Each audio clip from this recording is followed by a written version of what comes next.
They say fear has a sound. For Madame Soma, it came with the shuffle of shoes behind her in an empty corridor, the tap of chalk on a whiteboard when her name was called in a lecture she deliberately skipped, and the whisper of her roommate's voice when she said, "He doesn't forget the ones he wants. Not ever." Welcome to Muunlight Tales, where stories are brought to life.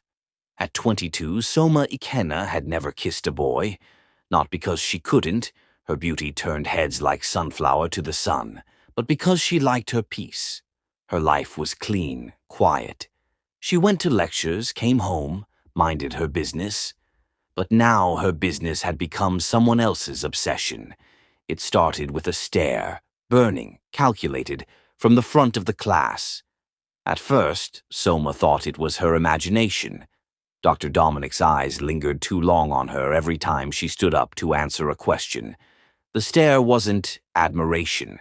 It wasn't even curiosity. It was possession, cold, deliberate, like he had already made a decision and she was the last to know. Dr. Dominic was the kind of lecturer students feared and worshipped at the same time. Sharply dressed, fluent in intimidation, and backed by rumors darker than exam hall malpractices. He was infamous, especially among the girls in the Faculty of Arts. Whispers said he held grudges like a jealous god, and the only way to pass his course was either to become invisible or obedient. Soma chose the former, and failed. It didn't take long for his interest to become intrusive. The first week he complimented her dress after class. She hadn't even spoken to him. The second week she received a note from a course rep. "Doctor, Dominic wants to see you privately after your next lecture." She froze in fear. All the girls in the faculty have heard stories about Dr. Dominic, how he intimidates the female students, the ones he wants, into submitting to his unholy desires. And the ones who refuse to submit end up failing his courses. She didn't go. She quietly resolved to start avoiding him. She will stop attending his lectures and avoid any gathering where their paths could cross. Hopefully, if he stopped seeing her, he would forget about her. But that didn't work. The third week, he began calling her name during roll call, even when roll call wasn't needed. Loud, intentional. "Mmesoma Ikenna," he'd say, looking directly into the crowd, eyes scanning. "Why isn't she here?" By the fourth week, he sent a message through a mutual friend. "Tell Soma I'm disappointed. She's too intelligent to be failing, but brilliance doesn't excuse pride." It wasn't subtle. It was a threat wrapped in fake concern. Then came the WhatsApp message. She didn't know how he got her number. "Your absence is affecting your grade, Ma'am Soma. Let's talk. My office, 4:30 p.m. Don't be late." She didn't reply. She deleted the message. The next day, in class, he didn't teach. He walked in, stared directly at her seat, empty, and said, "Some of you think you're too special to follow rules. That's fine. Life has a way of humbling people." He then dismissed the class after only 10 minutes. "He doesn't forget the ones he wants," her roommate Chi-Chi whispered one night, voice barely above the hum of their ceiling fan. "Not ever." The next morning, Soma barely touched her breakfast. Her hands trembled as she held her spoon, eyes swollen from a night of turning and twisting under her blanket. "You need to do something fast," said her roommate Chi-Chi, who had been watching her closely. "That man doesn't stop until he gets what he wants. You think those girls failed because they were dull? Some even reported him to the dean, but guess what? They ended up with carryovers and threats of expulsion." Mmesoma clutched her knees on the bed, her voice barely above a whisper. "I don't want to report. I just want him to leave me alone." "Then you need to scare him," Chi-Chi said. "He only respects power." "Power?" Chi-Chi's eyes narrowed. "What if he thinks you're not alone? What if he thinks you're claimed?" Soma blinked. "What are you talking about?" "I know someone," Chi-Chi said. "Engineering student. Level 4. His name is Sledge. Yes. Real name is Ibube, but nobody calls him that. He's feared on this campus. They say he beat up a lecturer once for messing with his cousin. Nothing happened to him. Soma stared in disbelief. You want me to hire a cultist to pretend to be my boyfriend? Chi-Chi leaned closer. You have a better idea? Because if you don't do something fast, you'll either end up in his office crying, or you'll carry over and watch your CGPA crawl into the gutter. It was madness, the kind of thing that only happened in campus gossip. Yet, 2 nights later, Soma found herself sitting on a concrete ledge near the school stadium, her legs nervously crossed, Chi-Chi beside her chewing gum like it was a normal evening. Then he came. Sledge. He was nothing like she imagined. He didn't wear dark shades or walk with a limp or swing his fists like a thug. He was tall, clean-shaven, with sharp eyes and a jawline that could have been sculpted. He wore a white t-shirt and black jeans. Simple. But it was the silence around him that made her nervous, like he walked with ghosts. This her? He asked Chi-Chi. Yes, Chi-Chi said. Soma. She's being harassed. Sledge turned to her. His eyes scanned her face without a smile. Who's the man? Mmesoma swallowed. Dr. Dominic Sledge exhaled sharply. I know him. That night a deal was made. Simple. Pretend relationship. Appear with her in front of Dr. Nwachukwu once or twice. Hold her hand around faculty buildings. Walk her to class. Let the man see her as owned. No need for violence, Soma said quickly. Please, I just want to be left alone. No violence, Sledge repeated, unless he doesn't understand English. The first appearance was the following Monday. Dr. Dominic had just ended his lecture and was walking to his car when Sledge appeared, his arm casually around Soma's shoulders. She looked uncomfortable, but she smiled through it. Dr. Dominic stopped. Sledge stopped too, staring directly at him. And for the first time in weeks, the lecturer blinked first. Something shifted after that first encounter. Dr. Dominic, once untouchable and fearsome, now hesitated. Soma could feel it, like the way prey senses a lion retreat. It was subtle at first. He stopped asking about her in class. Then he stopped lingering after lectures. Within days, the icy dread that used to choke her each time she passed the Faculty of Arts began to melt. But the plan wasn't over. Sledge walked her to lectures twice that week. His presence was deliberate, slow-paced steps, shoulders squared, face blank. But his eyes never blinked when they crossed anyone. They dared people to look at them too long. And people noticed. Gossip ran wild. Students whispered in corners. Girls stared in disbelief. How could someone like Soma, quiet and reserved, end up with Sledge, the enigma of engineering, a man associated with everything dangerous? Soma hated the attention, but Sledge handled it like it was just another Tuesday. Are you okay? He asked her one day as they left the library together. I'm fine, she replied, clutching her books tighter. I don't like being watched. You're not being watched, he said. You're being protected. She blinked at that. They kept up the act. She held his hand sometimes. Other times he draped an arm around her shoulder like it was natural. But the strange thing was, Soma wasn't acting anymore. Not fully. At first it was nerves and dread. But now she was starting to feel safe beside him. Not because of the role he played, but because of who he was when no one was looking. One rainy afternoon, they sat under a small shed near the faculty. He was scrolling through his phone, and she was watching the droplets tap the ground like dancers. Without realizing it, she rested her head lightly against his arm. He didn't move away. Neither of them spoke. And in that silence, something quiet and new began to grow. But the moment of truth came days later. She had gone to the admin block to submit a department form and was walking through the corridor, her heels clicking softly on the tiled floor, when she saw him. Dr. Dominic. He stood by the stairwell, facing her, surprised to see her alone.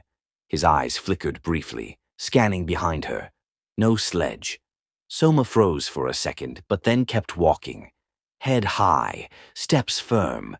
The memory of Sledge's voice, "You're not being watched, you're being protected," rang in her head like armor. When they passed each other, he didn't move aside. Neither did she. But just as she stepped past him, he turned.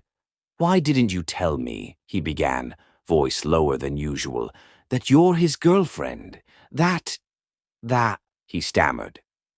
Soma paused mid-step and turned around, brows raised, lips twitching with mock innocence. "That what, sir?" His face contorted for a moment, caught between fear, frustration, and something else she couldn't name. He looked at her, eyes now darting, then muttered, "Never mind." And just like that, he turned and walked away. Fast, like he couldn't get away from her fast enough. Soma stood there for a moment, breathing in the silence.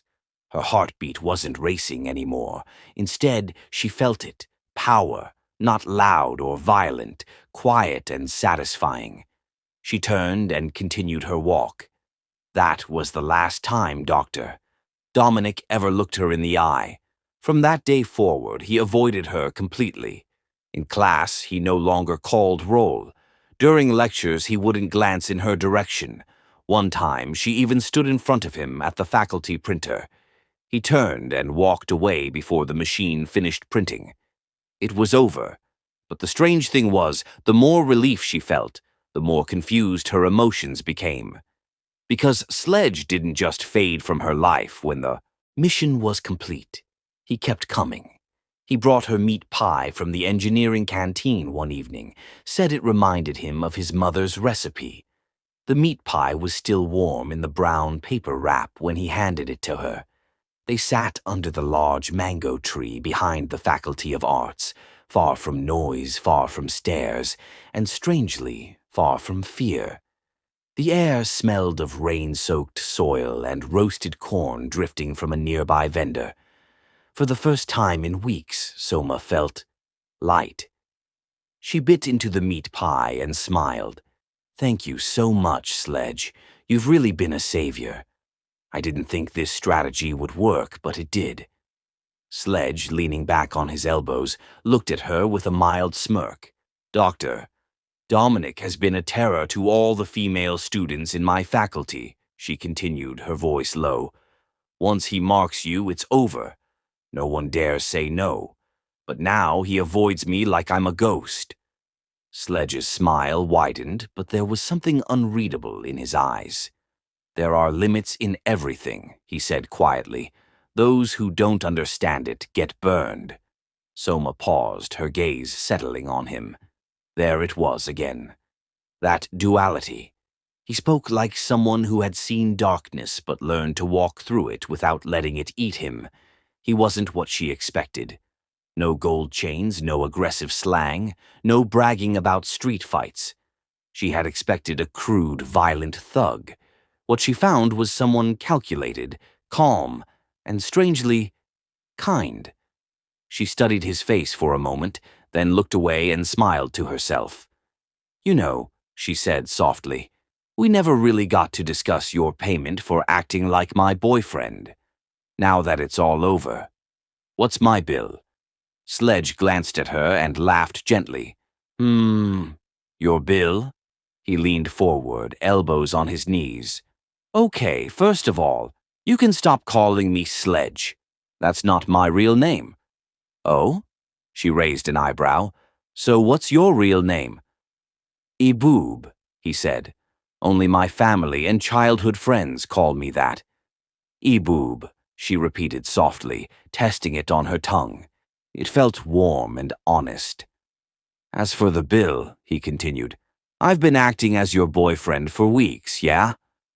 The payment I want is for you to act like my girlfriend for the next 2 weeks." Soma blinked. "What?" Eboob chuckled. My guys, Io, Amika, the rest, they challenged me. They said someone like you wouldn't last with someone like me, that we wouldn't make it to month end. They said you'd drop me once the mission ended. Soma narrowed her eyes, amused. So you want me to keep acting because of a bet? Sort of. I just want them to be wrong. He scratched the back of his head. You don't have to do much. Just hang out a bit. Maybe show up at my place once or twice. Cook something if you feel like it. Make it look real. She eyed him playfully.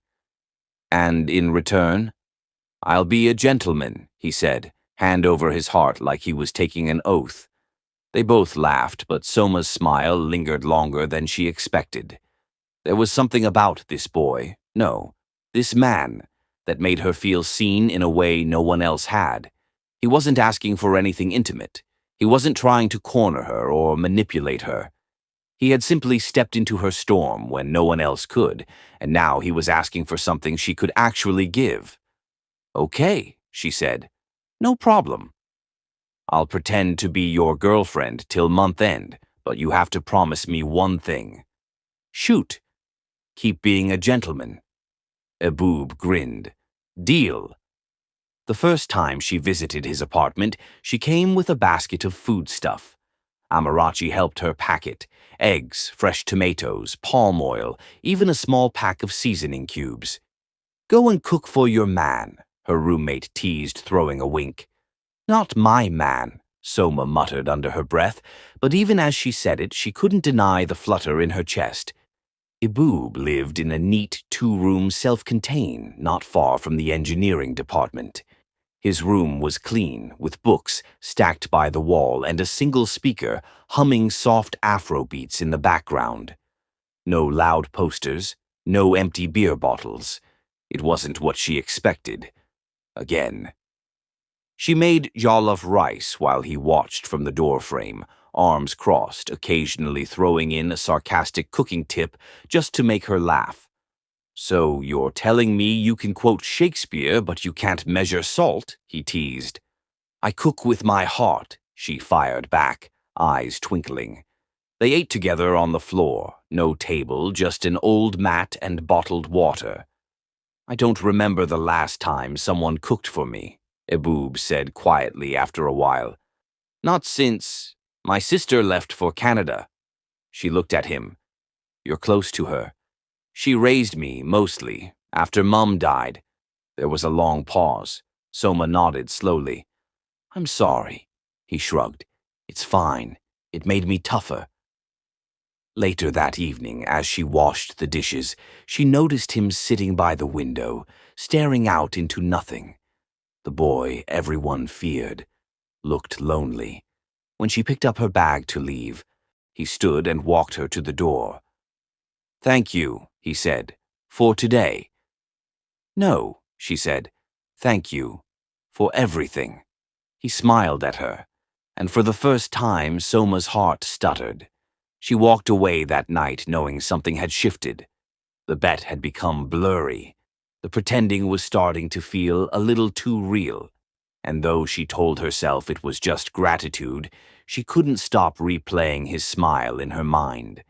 The days that followed were laced with a tenderness Soma didn't know she needed. What began as a performance slowly melted into something beautiful, quiet, and real. There were no grand declarations, no flowers or cliché pickup lines, just shared laughter, late-night walks to the school gate for suya, whispered jokes in empty corridors, and stolen glances that spoke louder than words ever could. Eboob was still sledged to the world, untouchable, feared, cloaked in mystery. But with her he was vulnerable, real, human.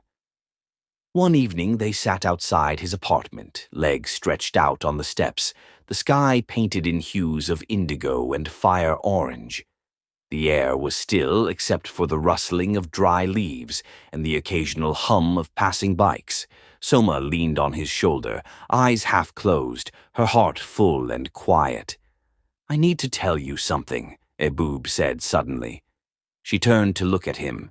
He took a breath. I joined the cult in my first year.